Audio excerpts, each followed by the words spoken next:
Thank you for joining us this Saturday evening. I'm Sarah Horbacewicz. Now, if you've been watching us lately or on your phone, you've probably gotten a lot of crazy weather alerts. Corrales has been part of our great weather team here, keeping everyone aware. It's been quite the week. Listen, us meteorologists this week had our hands full. Yes. A lot of us are definitely storm fatigued for sure, and we saw tons of severe storm warnings. We saw lots of even storm damage and reports. I feel that we had lots of hail reports this week as well. Earlier this morning, we did see a few severe thunderstorm warnings. We even saw a tornado warning as well with one individual cell. Here's a look at what one viewer sent to us. Carrie Lee over in Hot Springs sent us this photo of pea to dime-sized hail. We did see several reports of hail as large as even tennis ball size with some of these storms earlier this week, or even larger. Here's a live look right now at our radar. We've been quiet for much of our evening, just seeing a few showers sprinkled across the map there, and that's going to be the case as we go into the overnight hours. Sitting in the low 60s with cloudy skies, a little bit of a breeze out of the east-northeast there, and as we go into the overnight hours, our rain chances will increase heading into your Easter Sunday. I'll let you know what impacts we may see for your holiday and what else is in store for your forecast coming up.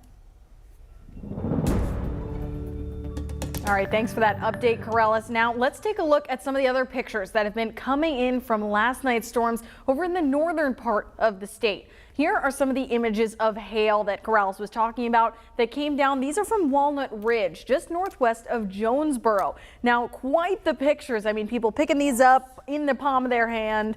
We're really seeing some wild weather.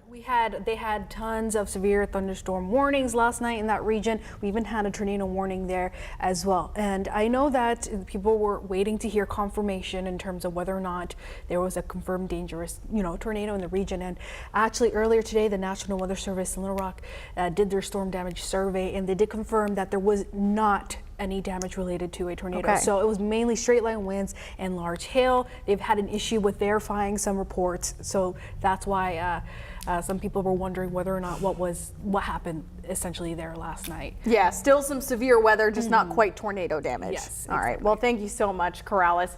And for some Arkansans, they're still working to recover from the tornadoes that we saw back in late March. Relief for them now could be on the way. Governor Asa Hutchinson announced that the state will be making $100,000 available for individual assistance. That means the fund should cover part of the loss to homeowners who saw damage from that EF3 tornado that tore through the northern part of the state earlier this spring. More than 350 homes and businesses were damaged in that tornado. So the Small Business Administration is also trying to help. They'll have low interest loans available to those impacted shops. And as Corrales and I were just saying, we made it through another week of wild weather, but you can never be too prepared. An easy way to do just that is by downloading that THV11 app. We have radar, live newscasts, live updates, and most importantly, alerts. So if your power goes out, you'll still be able to stay weather aware and keep yourself safe. It's free in the App Store for Google Play and for iPhones. And this evening, we have an update on the shooting from earlier this week on Pollock Street in North Little Rock. Police arrested a suspect yesterday in connection to that shooting. The suspect, 16 years old. He's being charged as an adult with 4 counts of unlawfully discharging a firearm from a vehicle. The North Little Rock police have also identified the shooting victims as 2 teens as well, one 18-year-old and one 14-year-old. Both of the victims were injured in the shooting but are now in a stable condition. And authorities are in their early stages of an investigation into a traffic collision that killed a pedestrian on Cantrell Road. Just before 9 last night, Little Rock police and EMTs responded to the area near Kroger on Cantrell.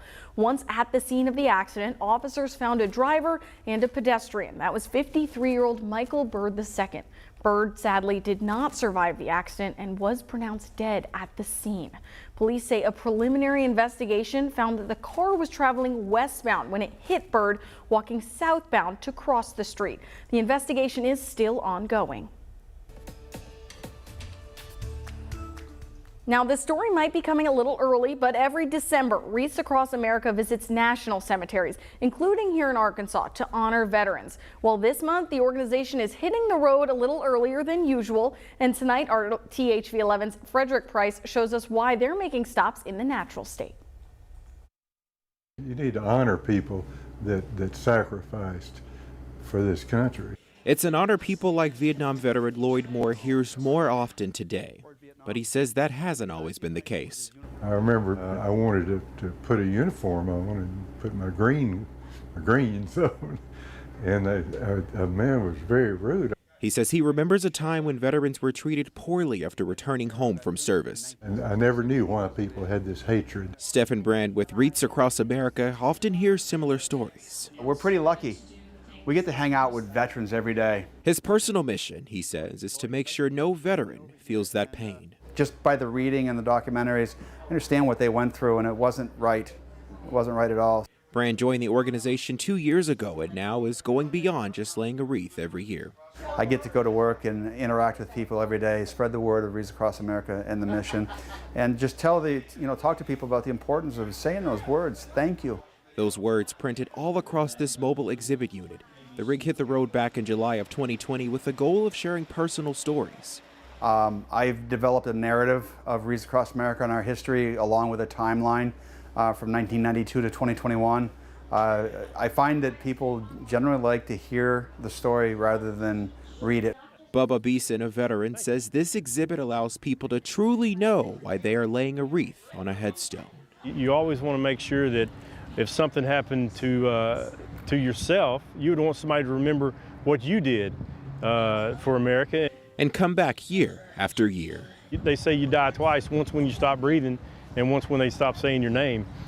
More than 50 people made a stop inside today. The mobile unit will be in Jacksonville tomorrow, and the tour ends in Jonesboro next month. In Little Rock, Frederick Price, THV 11 News. All right, thank you, Frederick. Definitely a cool opportunity to check out tomorrow. And Wreaths Across America says they're just excited to continue making those who served our country feel valued.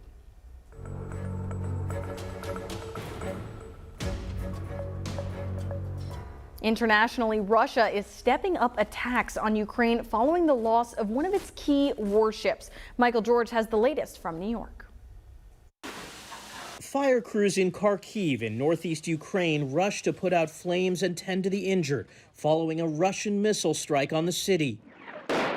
Residents in the east are bracing for more assaults as Russia renews its offensive in the region.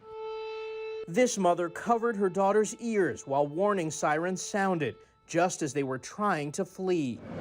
More than 50 days into the war, the conflict shows no signs of easing. Russia's defense ministry says its troops targeted and destroyed military sites in Ukraine's capital city, Kyiv, after Ukraine sunk a key Russian warship in the Black Sea. And around the capital city, casualties continue to mount.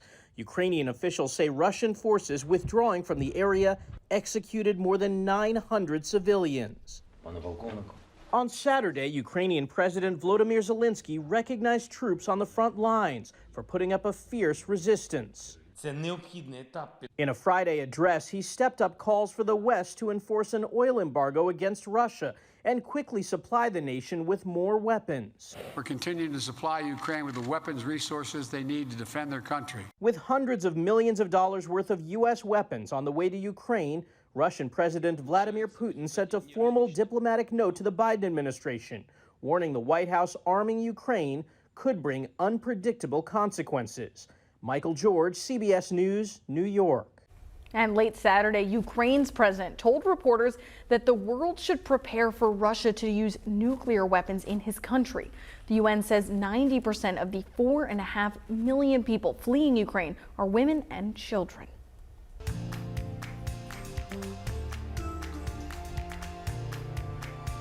Back here at home, lots of people are preparing for Easter weekend, and some Sherwood residents are already hunting for ways they can celebrate with an early egg hunt. Toddlers through 10 years old kids were able to search through 4 different parks for eggs hidden by the city's Parks and Rec department. Like many other annual events, Sherwood's egg hunt is still working to build back from the pandemic. They're encouraging more hunters this year with new fun prizes.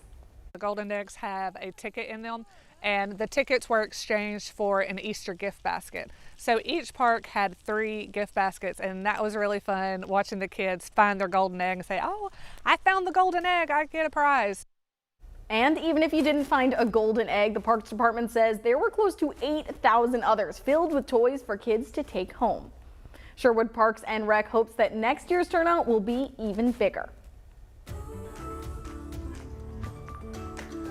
And the Little Rock Heights got a little more magical today as a new statue took its place on the corner of Grant and Kavanaugh.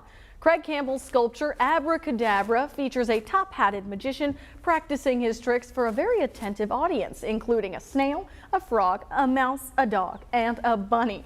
Campbell is nationally recognized as a sculptor with other works across Little Rock. This will be the 3rd sculpture in the Kavanaugh in the Heights area, so make sure you take time to stop and see the sculptures on your next visit.